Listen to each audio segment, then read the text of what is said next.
Hello there guys, Dr. Phil here. This is Loki, and this over here is Max, and over here is my list of 5 things to do to make sure you win the trust of a cockatoo. Can I have that list back, Loki? Thank you. First on this list, what have I got? Oh, ignore him. One of the things you've got to understand, the bird is yours, but that means that you've got to be doing chores around the bird that aren't associated with interaction. You sit there and you clean out the cage and completely ignore their presence. They'll actually trust you a little bit more. If you have a look at the eyes of these birds, you'll notice the eyes are set on the sides of their heads. If we look at me for a second, hello, you'll notice that my eyes are at the front. The eyes at the front means you're a predator, the eyes at the side means that you're prey. So these birds are constantly looking out for any kind of predator. So you've always got to be making sure they're feeling comfortable, and part of the deal is just to ignore them. Pay attention to them as well. Now Max is trying to make some progress with Loki here. Oh, it's sad, Loki doesn't care. But pay attention to them. Hello Max, how you doing? You doing very well? Yeah, you are, aren't you? You're such a good bird. But it's nice that you're so close to Loki. So here's a good example of me actually paying Max some attention. I've been ignoring Max for some time. He's come over on his own accord, and so now I'm giving him some attention, making sure that that interaction is nice and positive. The bird tricks guys say something. You always make sure that your interaction is training for the next interaction you have with them. The next thing you've got to do is you've got to learn their cues. Now you can see Max is clicking. Clicking is a sign of contentment. This is the reason for Max's contentment. This particular cue that he's showing at the moment is the affection / I'm very happy and I'm very comfortable. The bird beard, that they call it, oh sorry mate, is also when they fluff up around their beak. He hates the phone, that's why he's a bit nervous of me at the moment. He's just pinned his feathers back a little bit. But the other thing is, when you know his cues, you also know his boundaries. If you get within 2 meters of Max, Max will not like it in the slightest. The next thing that I've got on my list, let's have a look. Yes, positive reinforcement. There you go. You've got to make sure, as I said before, that your interactions are positive.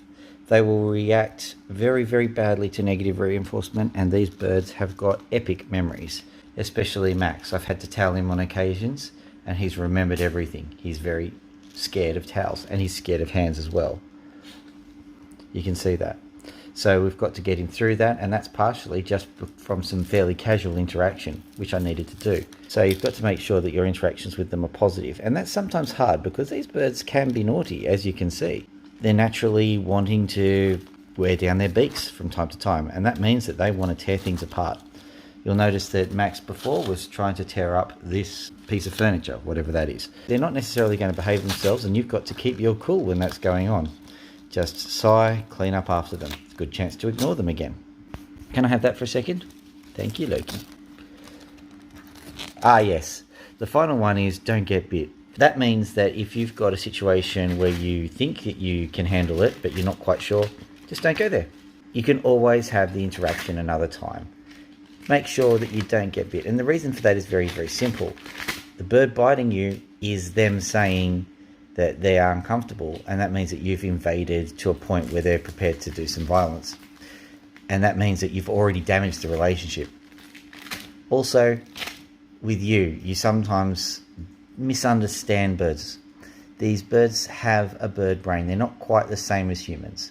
They're as intelligent sometimes as humans, but they're not the same. They think differently, and so some of the ways they respond to things are a bit different. Things that you interpret as aggressive are not necessarily aggressive, so you might respond a different way as well. So just avoid that situation entirely.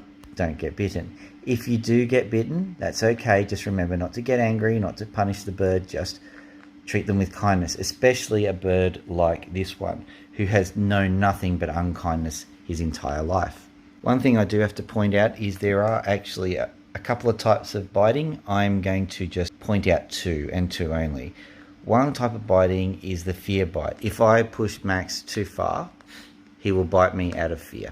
That's understandable. There is another type of bite called the sucker bite. Basically, a sucker bite is when they act nice, get you to come close, and then they just bite you because they found it's fun. That's very different to a bite out of fear, which you're experiencing at the moment with Max. Max tends to be a nice bird until you do something wrong by them. So we try and keep them in a way that stops the bitey behaviour. Are you going to go to sleep, Max? I think these 2 birds actually do need to go to sleep. Have a lovely day, guys. Dr. Phil out.